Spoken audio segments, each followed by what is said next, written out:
Hello and welcome to the Hoop Troop podcast. I am Matt O'Connor, and joining me, as he does on all of our shows, is my cousin Luke Jobner. What's up, guys? And back once again is my brother Mike O'Connor. I'm back. Hello. Yeah. And it's been a little while since we recorded. You know, we had the holidays, whatever. But Merry Christmas, Happy New Year. Exactly. Everything. But there's been a lot of basketball that's happened. The problem is, though, you can't really analyze it because so many players have been out with COVID. You've had good teams like pretty much miss entire rosters, or bad teams beating good teams because those rosters are out. Like, it's just been chaotic and really hard to determine who's good and who's bad this past month. I think one of the games I watched was Hawks Magic, but both teams were like devastated by COVID. The best player on the floor was like 2 days ago signed Lance Stevenson was the best player on the team. I mean, that's pretty electric, though. Of all like the replacement players, they were running like pick and rolls with Lance Stevenson and Gorgie Dang. That was like Greg Monroe the other day. I guess he signed with the Timberwolves, and like some guy, I forget who it was. Someone went for like close to 30. Noel. Oh yeah, and Greg Monroe was like, it was great to be back out there, but I didn't even know who that guy was. But Luke, you got to watch like unhinged Franz Wagner. I feel like that's decent in a Magic game. At least that's he's been popping off. Is Suggs out with COVID or no? I think he's out. Yeah. So they had a huge out. I mean, most teams have. I mean, most teams have a ton of guys. Yeah, Wagner's like 28 points on 26 shots. It's like, yeah. But like, it means nothing. It means nothing because they're playing against G League teams. Like, it doesn't mean a thing. Which is why there's a couple things I want us to talk about. So our little segment today, we're going to do not so much New Year's resolutions as more just things we want to see in 2022 with the new year approaching. I guess tomorrow by the time I release this. But I want to start with what was in the news today. It sounds like the Lakers are trading Rajon Rondo to the Cleveland Cavaliers. We don't know what they're getting back yet, if they're just opening up a spot, if it's cash. They're signing Stanley Johnson because everybody on Twitter likes him. But yeah, I mean, I don't know. I mean, maybe there is a subsequent move that they're going to make by opening this roster spot. It's kind of an inconsequential trade. Like, I know that with Rubio tearing his ACL, the Cavs clearly need a guard, but at the same time, like, what is that doing for Cleveland? Like, it's more just a placeholder. For the Lakers, it leads me to believe, like, you're not just getting rid of him to get rid of him. Like, you have something in mind that you're going to do with that open spot. Right. No? Am I alone? And I feel like you guys are way too. No, you got to do something. There's something that can happen. My thinking is either they're signing someone or they're trying to work in some type of 3-team trade where Rondo goes to the Cavs for like a pick or something like that. Oh, so you think that pick and something?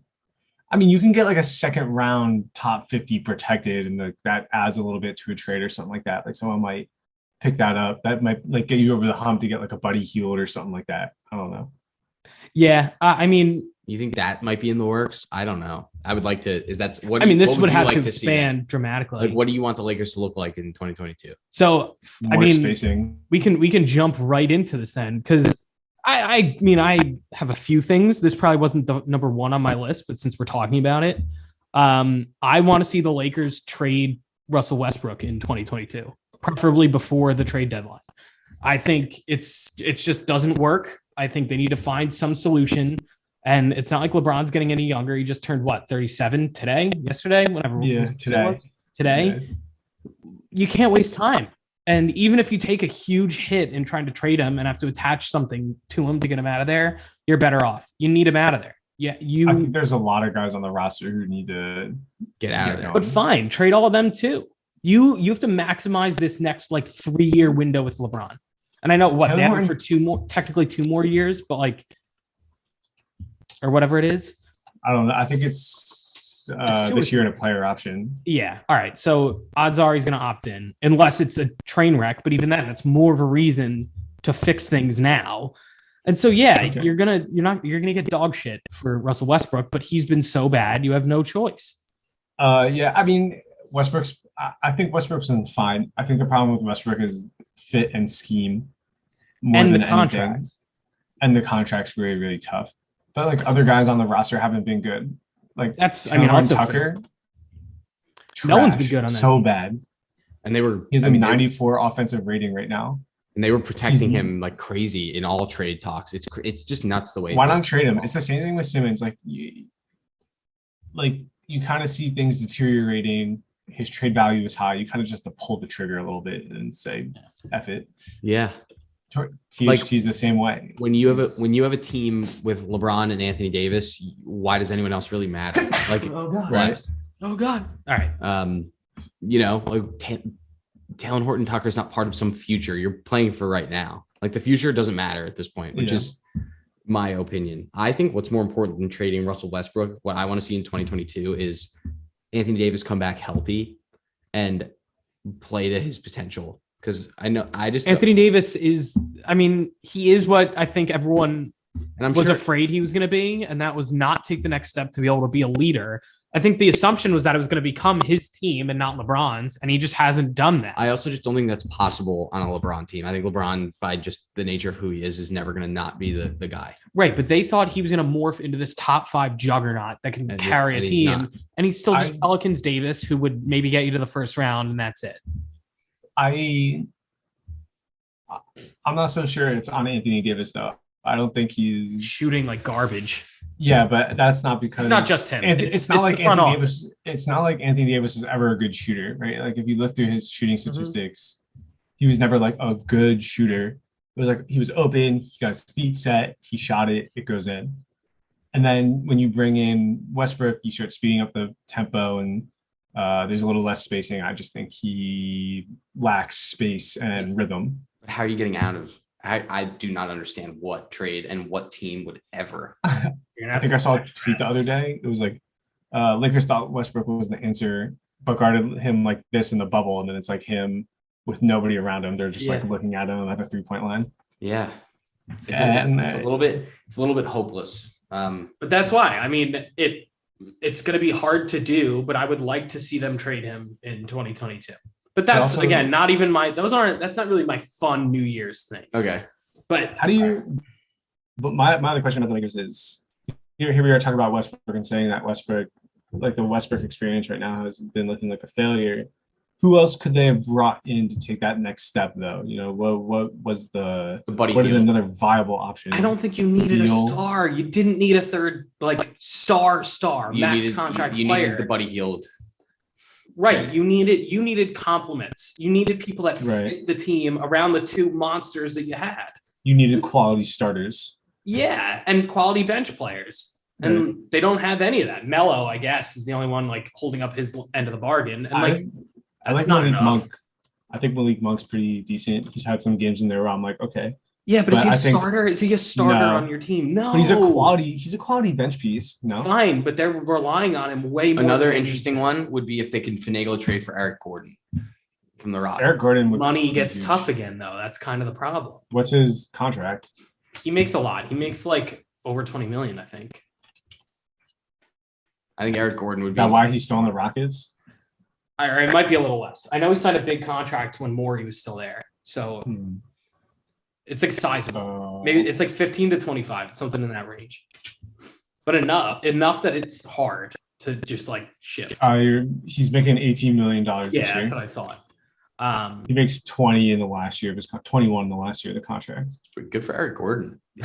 Yeah, but that's the thing. That's why it's tough. So I don't know. I don't know what the answer is, but I think we all agree you got to move Westbrook. Luke, I want you to take over. What do you want to see in 2022? I want to see Chauncey Billups quit his job. Wow, that's fun. That's a fun one. Why? The Blazers right now are in 12th behind. They're 2 games behind the Sacramento Kings. 1 game in the standings. Sorry, I guess I read that wrong. They're a disaster. Their defense is some of the worst in the league. It's scary. I just now that CJ McCollum had that huge injury with the collapsed lung, you're kind of questionable minutes wise for him, and also what type of production do you get out of him, even if you are playing in big minutes, just because I feel like that's something you come back from, and there's a little bit of a mental break because that's a huge injury, right?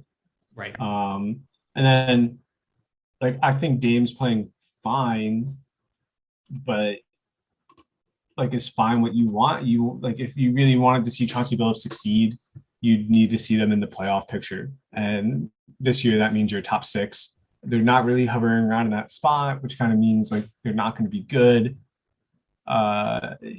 Obviously, Chauncey Billups leaving. Also, their president or vice president or something like that had a that front office problem in disaster. Yeah, right. So like the team in general is just like not in a good position. And if Chauncey Billups wants to continue to get coaching opportunities, I think it would be good for him to quit his job and then the front office try and make moves to move people out, start moving towards a rebuild.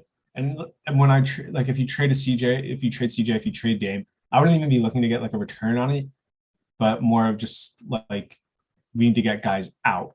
So that was another one of mine, not Chauncey Billups. I don't think necessarily he's the issue. I think it's just the team, the way the roster is constructed, the way the front office is operating, it's a disaster. And so I think it's time to just blow the Blazers up. There's nothing you're going to be able to move and shift around that you're going to be able to win with Dame right now. It's just not possible. And so I think they need to be honest with themselves, sell super high on all their guys and rebuild. I think it's officially hit that point. And because realistically, who are you going to sell high on right now? Not McCollum because of that injury. Nurkic is bad. Covington can't hit a shot or stay in front of anyone on the defensive end. Like you can keep a McCollum on your roster and be bad enough to rebuild and move him when the time is right. I think people you have to get out right now. Dame has to get out and Nurkic has to get out. I agree with that. And if you can flip Covington. And I think but he's such a bad shooter this year. His defense has been tough. Like he does not move well laterally for some reason. It's so bizarre. He's big. He's 6'9", and I think when he was younger and he could lean on his athleticism a little bit, but he's approached 30 now, so he's 31. Don't you think the first step if you're the Blazers? I mean, Dame leaving's the last ditch thing, but Nurkic is, I think, the thing they should work on, right? Like massage that into something. So here's the way I look at it. Like, can you really do it? Can you do it like the way Houston did it, where and it's a little reversed, where you're gonna trade CJ off to try and pair someone with Dame. Dame. In the same way that they traded Chris Paul off and brought in Westbrook to try and make it work, and it didn't. And then finally it was like, okay, this is not working. Let's blow it up. Can you do it that way? I mean, we all just agreed you're selling everyone low. So it's McCollum for Simmons. But are they going to accept that? It sounds like they're not. Even then, right at that point, that's why I just don't know. I don't know what the answer is other than trading Dame. And so I want to see them blow it up. I think it's officially at that point. 1 year, $12 million for Nurkic. Why not move that for something? Yeah, I mean, it's worth a shot. And if you're a team that needs like big man depth, not even necessarily him as a starter because he hasn't been great this year. Put him in like a Drummond role. Yeah, for 1 year, like you can have him come. I could even what do the Celtics have that's worth something? Could they, if you traded him to the Celtics because Robert Williams, Yusuf Nurkic, they need that depth a little bit. I guess they have Marcus Smart if you want to try and get your perimeter defense a little bit. I'd rather. Right? Isn't that another 2022 opportunity or something people would like to see the Celtics shaking this up, whatever it is? Yeah, I don't know. But I don't know if that's something that's on your list or not. It was not on my list, but I mean, I think, they have been stagnant for so long. When have they made like a significant change other than like shipping off Kemba for Jaylen Brown's? Yeah. Did you see Jaylen Brown's game last night? Oh, in a bad Terrible. way. Yeah, painful. He had like the 30 Celtics. shots. The Celtics had historic lows. They shot less than 10% or 10% on threes. It sounds like with over 40 attempts, which is like only the second time that's ever happened. It sounds like he'll be the sacrificial lamb. Jaylen Brown will be for whatever they shake up. I mean, if you really think about it, Tatum is more likely to continue to build towards being definitely all NBA first team player. With that being said, Jaylen Brown definitely has the potential to kind of be that guy, but not so much. You kind of put him in like the same category as like Chris Middleton. He's not a Giannis, but he's good enough to be an all-star. Little Chris Middleton appreciation segment here. Holy crap, he's so good. No. Yeah, remember a couple years ago, and I was like, "That's a terrible contract. They should have never paid him that money." Now, I was with you. I was like 100% agree. He's so good. I mean, when you have something where he just compliments Giannis so freaking well, and that's more of what it is, probably. And Drew. I mean, they did it right. We've been talking about scenarios where rosters make no sense. That one is pretty much perfect top to bottom. The center position's a little iffy, but like you have Giannis anyway. So you have Giannis. Like, and worst comes to worst, move Giannis. Then you have the three athletic white dudes. I know. Yeah, DiVincenzo. And he's back, and that's Allen and Connaughton and Grayson Allen. Yes. But they're super deep, versatile. Like I just think that is so perfect. And they don't even need to do anything really at the deadline. I didn't mean to derail your wish list. Just your wish list in general. No, it's fine. No. I finally got the Jaylen Brown box score up. He scored 30 points on 36 shots, no assists, which might not be as bad if you look at like the assist potential. Like I made this pass and the guy just missed the shot or something like that. But like if just looking at the box score, it doesn't look how do you have good. None? Yeah, you that's what I mean. Get one, and if you're scoring no that Tatum, many points too, like the ball's in your hand, how are you not finding people at least once? Right, like taking 36 shots and scoring 30 points. I'd rather see him score 20 points and take 18 shots and try and move the ball more. I just feel that would have been more productive, especially if you're off like that. So I'm saying there's no Tatum. And a lot of the other guys, like Schroeder, didn't play. So I guess he kind of had to. But like the Clippers who they played, it wasn't like Paul George was in. Like I'm sure they're missing guys for COVID, right? So I mean, you're gonna let Eric Bledsoe, Terrence Mann, and Luke Kennard drop 17 each and win.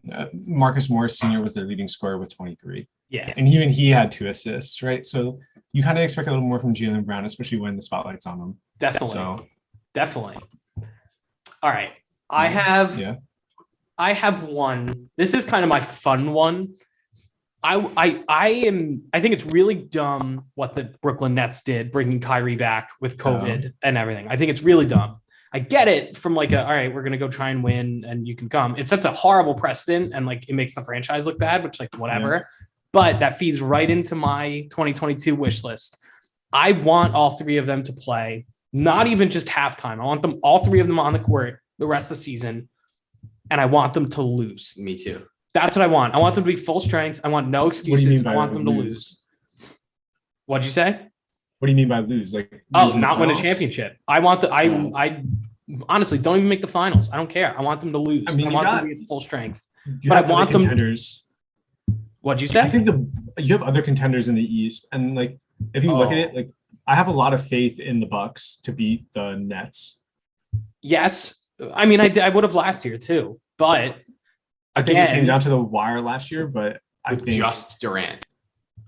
Well, Harden played a little bit, or Kyrie played. Kyrie played the first couple games. Harden was like very hobbled playing the last couple, but still, like.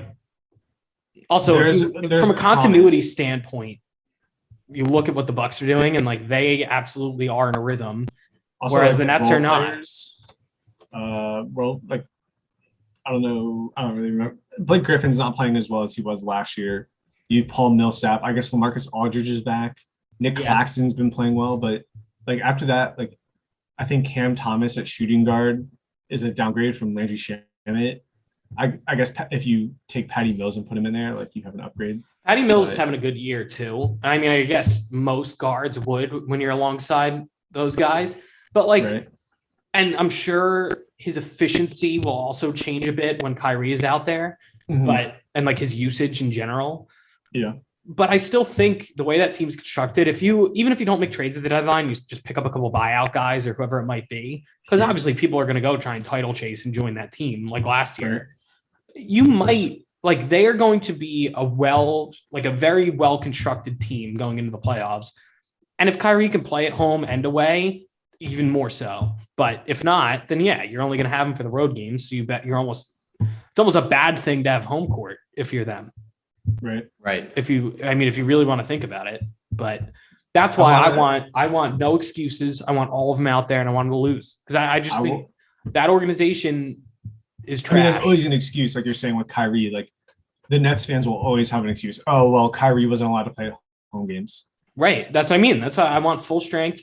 And because it's gonna be so cool to watch. Also, they're gonna be so freaking good. You know who doesn't get the excuse, and whatever. But this is just clearly the way I feel about LeBron. Kyrie and Kevin Love were injured for that entire finals where he scored like 50 points a night, and no one even talks about it.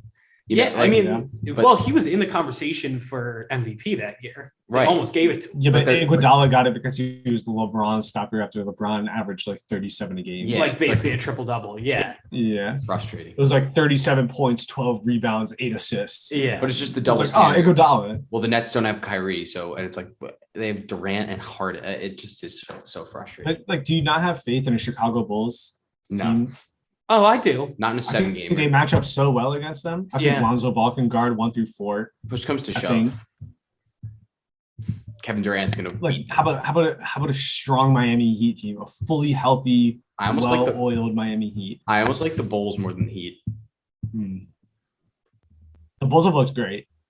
I think push comes to shove, the Heat are going to be a better playoff team because of their Jimmy Butler. Their veterans, I just think, are way more playoff tested than the Bulls. I mean, like DeMar has gone far, but beyond that, no one's really made big playoff pushes on that team. And so, also the only time DeMar has a little experience. The only time DeMar has been in the playoffs is with LeBron in his conference, right? But they've gone and they've gone to the Eastern Conference Finals with DeMar. So, like, that's kind of how I look at it. Like, you have that experience, but then you also have title, like a winner in Kyle Lowry, Jimmy Butler, and pretty much the rest of the Heat team who has been to the finals. PJ Tucker, who just won last year. You have a core of guys who have been there and have gone through it. And sure, fine, you can put an asterisk because some of it was in the bubble, but they've at least gotten to the finals. And so I think that playoff experience makes a huge difference against a team like the Bulls. But the fact that I'm even debating this shows that they're in the same category and the Bulls are a legitimate threat. And as far as you look at the standings, Cleveland's up there. They're not a threat. Like, I think if we're being honest with ourselves, it'll even out towards the end of the season. And those two teams could easily be like a second round matchup or something like that. I think Cleveland will end up falling down into the play-in. And I think a team like the Hornets or this, I think obviously like the Sixers are 6th right now. The Sixers will hover around 4, 5, 6, 7. I think Hornets will move up out of the play-in. The Knicks could do it if they get it together, but I don't know how you guys feel about the Knicks. No, they're bad, and we just got to be honest with ourselves. But whatever. All right, Atlanta. Luke, Atlanta right now is really hurt. But they're so far back in the standings right now. They're in 12th. I can't really see them moving up. I don't know. They have a lot of COVID. They're good. I think that when they are like put together, they can be okay. They weren't doing that well pre-COVID. They weren't. They were like 14 and. I still trust it. And maybe that's me just being scarred from that playoffs run last year, but I think they're a legit team. If you look at who's Trae Young just came back, Bogdanovich out, Herter out, Collins out, Gallinari out, Okongwu out, Jalen Johnson out. I mean, Jalen Johnson was a replacement, but Gorgie Dang, DeLone Wright, Cam Reddish has been good. I'd like to see Cam Reddish get more minutes when they do come back full strength. Yeah. Sixth man, Cam Reddish. Okay. All right. You're going to ask me for another. I want one from you because I feel like I've been spewing some. There's a lot of trade stuff going on. We've heard a lot about the Kings. We've heard a lot about the Pacers. Come on. I hope we have the same one here, Luke. I hope we have the same one. I have a note here about whether or not the Spurs should think about trading Keldon Johnson or DeJounte Murray. But when it really comes down to it, the biggest trade target of this year should be Ben Simmons. Will the Philadelphia 76ers trade Ben Simmons? That would be my New Year's resolution for the Sixers. Is just to move Ben Simmons. You don't need to go for a home run. You just need some pieces. I really could care less about Ben Simmons if I'm the Sixers. If I'm Ben Simmons, I want to be in LA. I want to be in Golden State. I want to be in Dallas. I take a Dallas. But if I'm the Sixers, I'm just trading him for whatever I can get, shooting and defense. Okay. I mean, I think that's all you need on that team. Best case scenario, you trade Simmons to the Kings for Hield and Barnes. Yeah. I mean, I think they need to take a page out of the Lakers playbook. and trade for fit. And you really need to make specific moves that bolster your team around Embiid and Harris. Because right now, Harris is kind of struggling, but we've seen he can be a good playoff presence. They're going to be the focal point of your team, so you really need to build around that. You would like to get a guard who's going to like be able to run an offense. That would obviously be, number one. You're probably not going to get this upper echelon type guard. So what do? You go and you make the Hield type trade. You make whatever that the Lakers didn't do, and you balance the team around your core, and you just let those guys carry you because they've shown they can. I'd even look for like a sixth man point guard. Not so because my concern right now is there's no playmaking on their bench. Right. Shake Milton, Korkmaz, Thibault, Niang, Drummond. They need someone to move the ball. I mean, there's not a hell of a lot of playmaking in the starting lineup either. I'm pretty comfortable with Embiid and Harris I think they both make good decisions. I don't think they're necessarily good playmakers, but I think they can both average 3 to 4 assists a game just by having gravity. Embiid gets doubled by a lot of teams. Right. And I think Harris is a better playmaker than a lot of people give him credit for. I'm not sure how good he was on the Clippers before they had Kawhi and Paul George playmaking wise, but I remember him running a lot of sets as a main ball handler. And I remember him being in the all-star conversation. So, I mean, when it really comes down to it, like the biggest thing they're missing on this roster would be like Jimmy Butler. Which, if you could rewrite time, exactly. Right, like goodbye Ben, hello Jimmy. But let me ask you something. Since we're on the topic of trades and obviously Ben Simmons in general, one that's been floated out there is De'Aaron Fox. Do you have any interest in pairing him with the Sixers team? No. No. No. Why? Because that pick and roll would be unbelievable. But what are you gonna? Let's say Embiid's off the floor. What do you do? I mean, De'Aaron Fox has shown he's capable of playing up 30 any given night. You don't buy it? I find De'Aaron Fox to be like a John Wall, Russell Westbrook. It's a fair comparison. Player. Yeah, which I think the jump shot is concerning. If you look at a Russell Westbrook team where Russell Westbrook is the second option, they don't work. If you look at a team where Russell Westbrook is the first option, they don't become a championship contender. And same thing with John Wall. Even when John Wall in his prime with a young Bradley Beal, who was more of a shooter than what he is now, which is like an everything 3-level scorer type guy. And they had other good players like Kelly Oubre Jr. was playing well. They had Otto Porter. They had Marcin Gortat, who's a solid value center. And John Wall was third team All-NBA, which isn't going to get you over the hump. They were playing really tough second-round matchups against the Isaiah Thomas Celtics team, which is like, So when you I just don't think De'Aaron Fox's game is scalable. I think that's what I'm saying. It's a fair critique, but if you could, in theory, do a Simmons for Fox swap, because the money is pretty much similar, you wouldn't do it? I would rather get Hield in Barnes. Wow. Yeah. Okay. Yes. Because I mean, I'm just going to use the thing you said 5 minutes ago, do the fit thing over. But I don't think it's as stark as Russell Westbrook. I think Buddy Hield on a good team is going to be crazy, and it's going to really help a team win. He's a great shooter. I'm not saying he's like anything amazing, but the fit is crazy. And also Barnes hits buzzer beaters and is a. What do you think De'Aaron Fox shoots from three? It's not 32%. I was gonna say it's like 32 to 34, something like that. 25% on 4 attempts a game. This season or in his career? This season, his career is 31.7 on 3.5 attempts per game. I mean, that's really last year. It was 5.5 attempts, 32%. His best season was his sophomore season. He shot 37% on 3 attempts, but I don't even know what type of offense they're running then. I think a lot of it had to do with pace. They were just running. So I'm concerned about his half-court presence, which is kind of the Sixers' motto. Another thing, I think the Kings are just going to blow it up at some point really soon. I think their owner's a little he is nuts. Crazy. But you don't think that they just decide to blow it up? It's like, I think De'Aaron Fox will be they're going to do something. I mean, the fact that they're even floating De'Aaron Fox out there, that he's available, shows that they're open to making drastic changes. So, yeah, but it depends on your definition of blow it up. They're not going to get rid of They have 4 guards. They're not going to get rid of all 4 of them. They're going to keep some combo of like Halliburton, Mitchell, Fox, and Hield. They're going to keep some combination of that.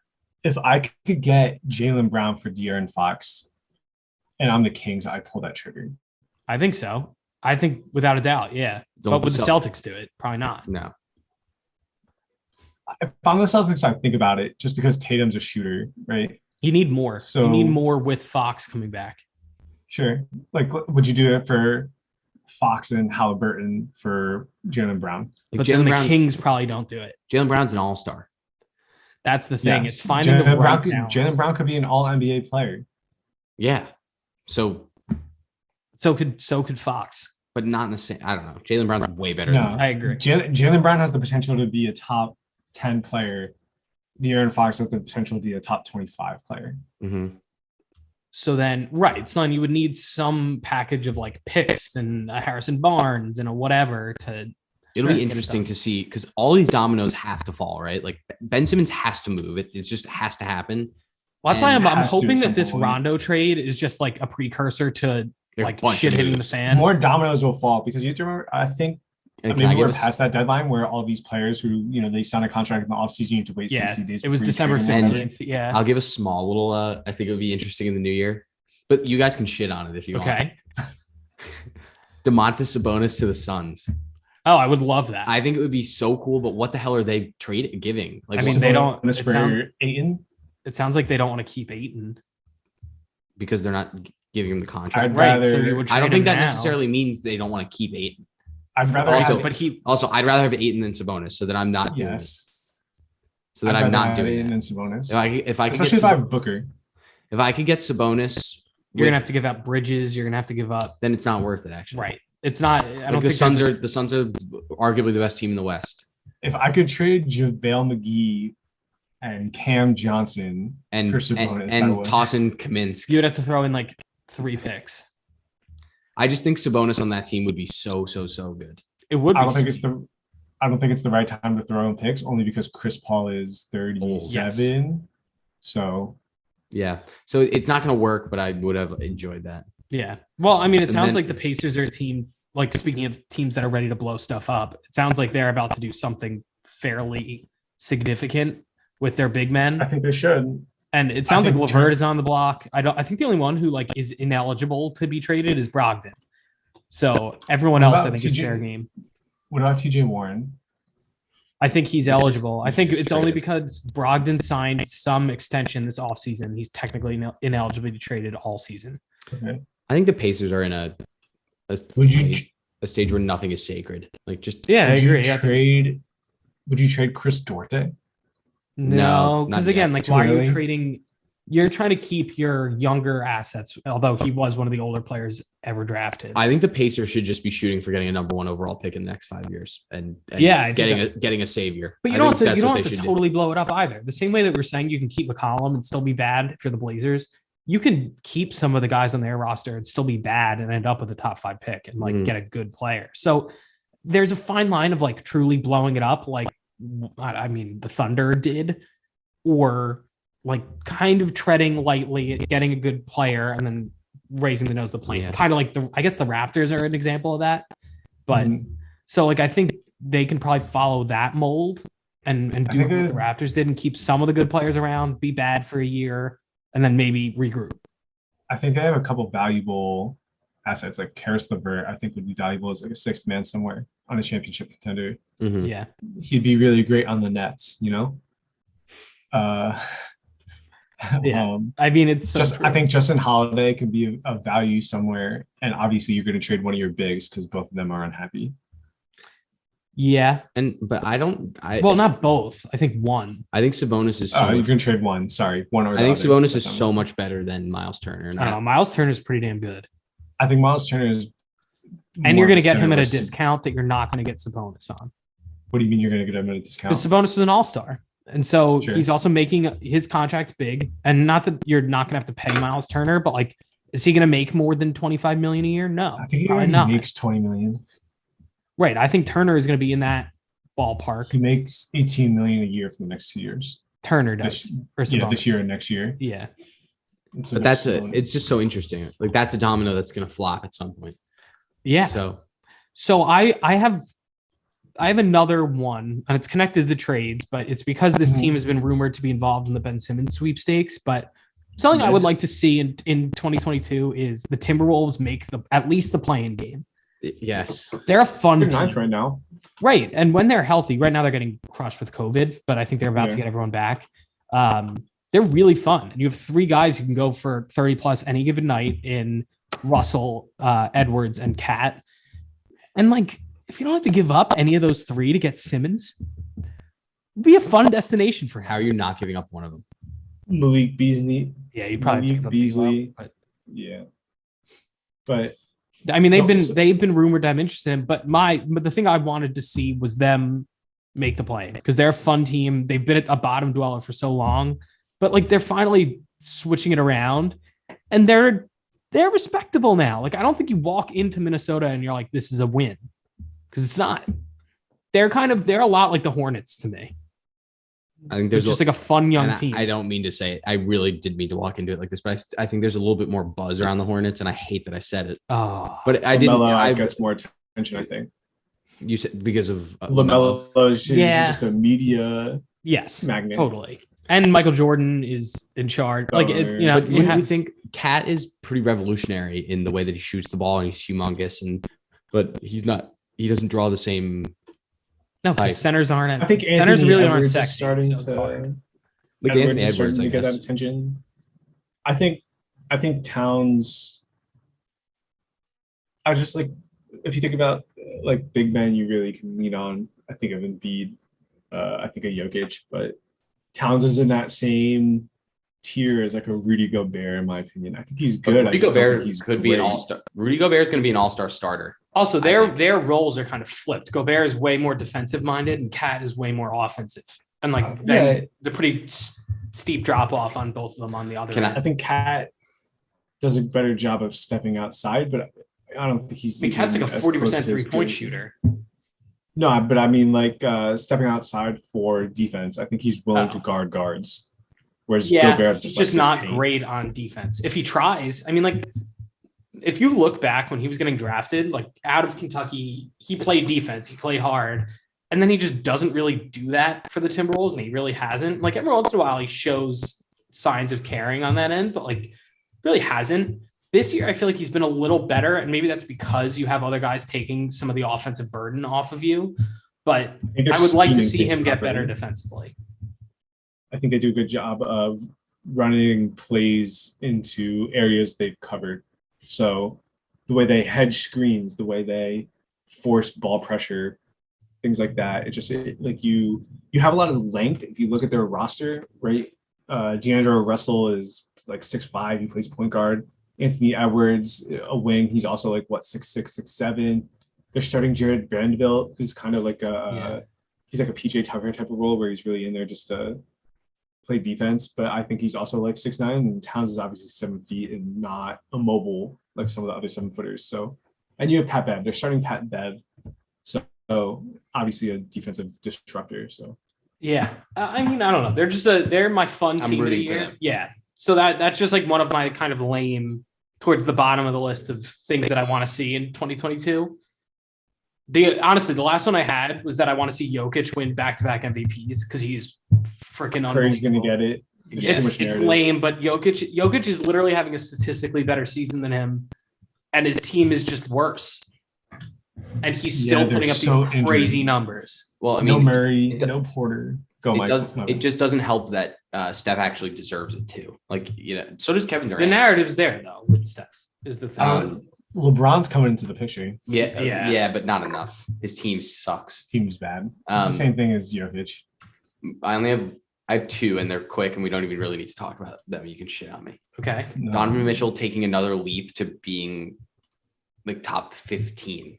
He might already be, but he's right there. I'd like to see him surge and like have a serious play, another kind of signature playoff series like the one in the bubble. It comes down to he's kind of in the Booker category where he needs to get better as a passer.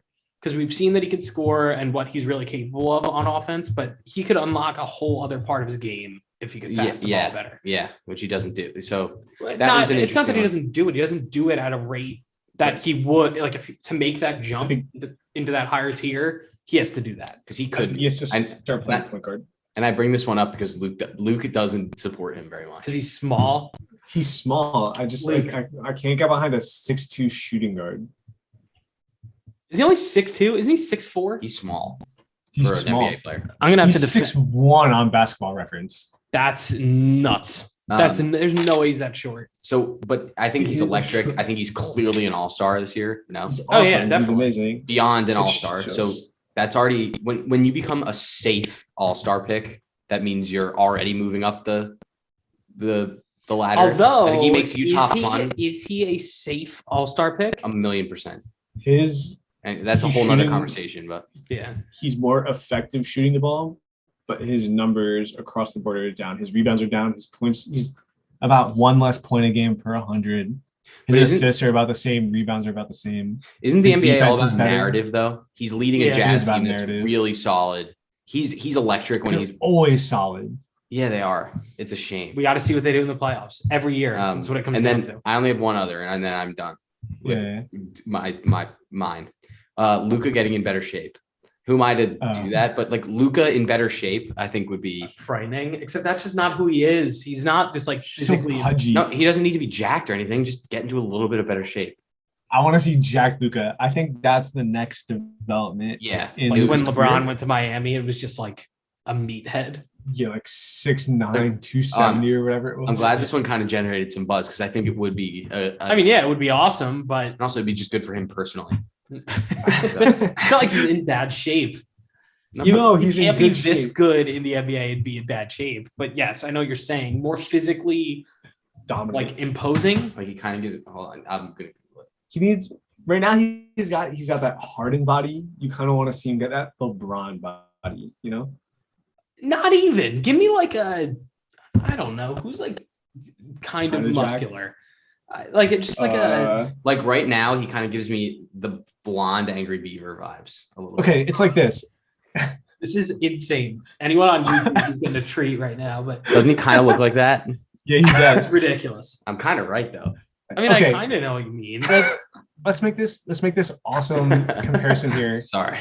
Talking about Euro basketball players who come over to the NBA and then win MVP like Jokic. Fat Jokic and skinny Jokic. Skinny Jokic every day. 1,000,000%. Yeah. So I just think that's a good example of like it wasn't much of a difference, but it mattered. Yeah. The small difference in conditioning, his mobility, his strength.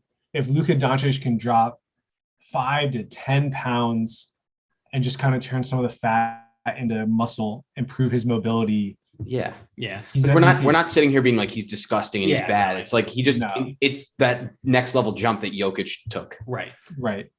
And we support that's part him. of it, right? Like, we support him, and we don't think he always looks like the blonde Angry Beaver. His skills are in such an elite category. It comes like the one area in which he can really show a lot of improvement is in his physicality. Yeah. His athleticism is he grabs 9 rebounds a game.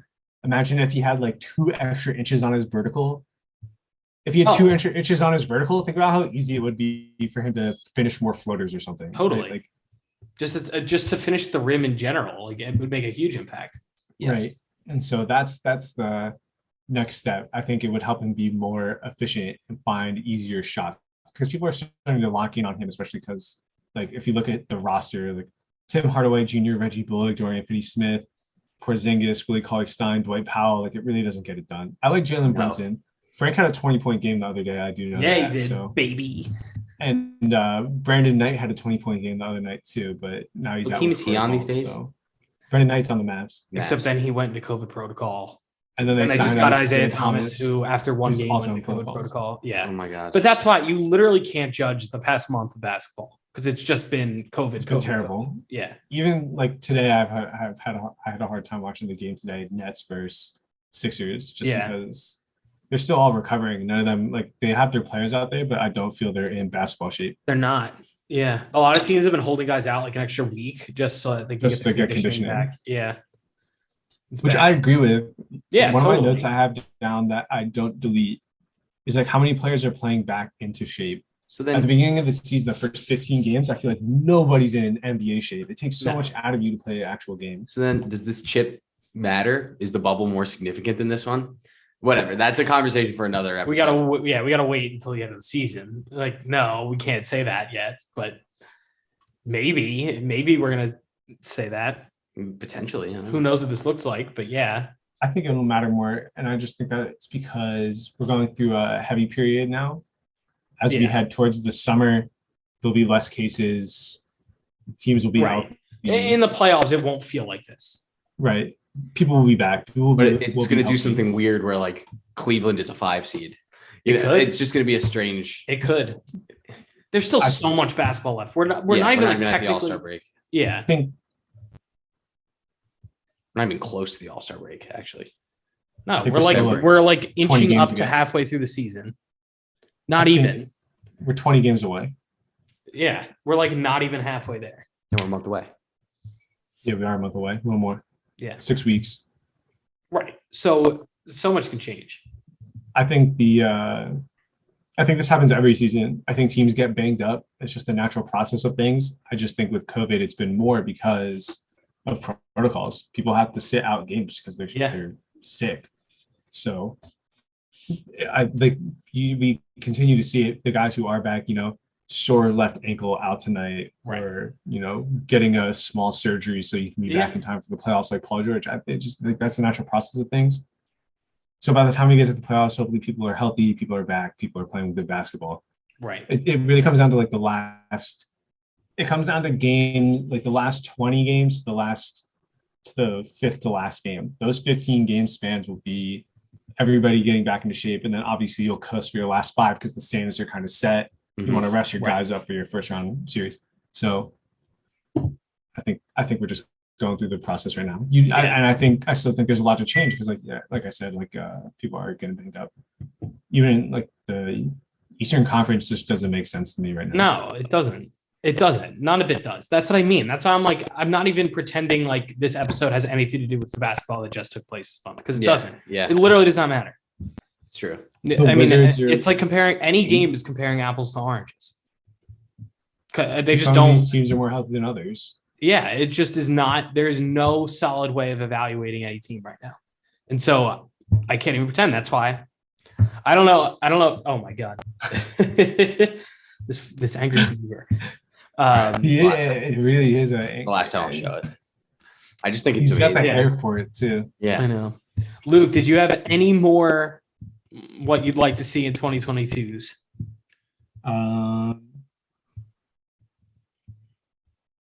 Because if not, I think we're coming up on an hour or so. So I don't have any more 2022s. Actually, I guess this is like now it just came to mind because we were talking. The Angry Beaver made me think of it. But like, I want to see Zion play and like not be fat. Like that would be nice. Like it really would. It's not going to happen. But yeah, I would like to see it at some point. Not even necessarily this season, maybe next. But in 2022, I would like to see like a not chunky Zion play. But that's again, no, who the hell? I was watching the Bulls the other night and I looked up Vooch. He's having a bad season comparatively to other seasons. Yeah, but that strikes me as like a Bosch adjustment in Miami. Like I think he's going from being the focal point of a bad team to being a role on a good team. Not even necessarily a role, but like the third option, fourth option on a good team. And so I think the third option. I put him ahead of Lonzo. Yeah, same here. But Lonzo probably has the ball a little more. But the way I look at it is, yeah, his numbers are probably down and he doesn't look great. But like, I still think he is in a good spot. Like, I think those numbers, sure, they're down, but he's still playing well. And it reflects they're the 2 seed in the East. Even with all this crap going on. My concern is less like, okay, he's shooting the bad poorly, just maybe he's trying to find a rhythm, but like 64% from the free throw line is uncharacteristic as someone who shoots 75% from as a career, and last few seasons been above 80%. And then his rebounds have been and his assists are down. He's not playing the best defense. He's playing better defense than he has, but he's still not making an impact, I don't feel. So my what if kind of is like, If the right deal comes across the table, where you want them to flip them. If the right deal comes across the table, like a good deal, like a great deal, like you get all the depth you could ever need at forward, and you also get a replacement center who is of starting quality. Why not, right? Yeah, that's fair. That was an interesting. That I would have never even thought of that one. Because I think he's actually a really good fit on that team. That's why I'm like, I wouldn't. But you're right. If the right, obviously, it is a business. If the right thing presents itself, then you got to do it. But I think it's hard to do his fit with those guys. Yeah, and I think you can find another guy who plays a center type game, who still creates the same type of impact he creates. Just if you can pick up another extra player in place of him. Because they do have holes on their roster. I'm concerned about their forward depth because Pat Williams is out. They're playing Tony Bradley as their backup center, which doesn't make me feel good. Even Derek Jones Jr. is getting time at center, which to me in the playoffs, you can shorten your rotation a little bit to make it a little more manageable. But you're right. It is still they only have 6, maybe 7 guys. Yeah, you're right, and that's hard to do. Right. I'd like to see them have 8, maybe 9. Yeah, totally. So. Yeah. All right. Yeah. Well, unless anyone can produce anything else, I think that's an abundance of wishes. So, we have a pretty big 2022 wish list. All right. Well, with that, guys, Happy New Year. This is we're putting this out there on New Year's Eve for those listening. So, hope 2022 is a good one. I hope.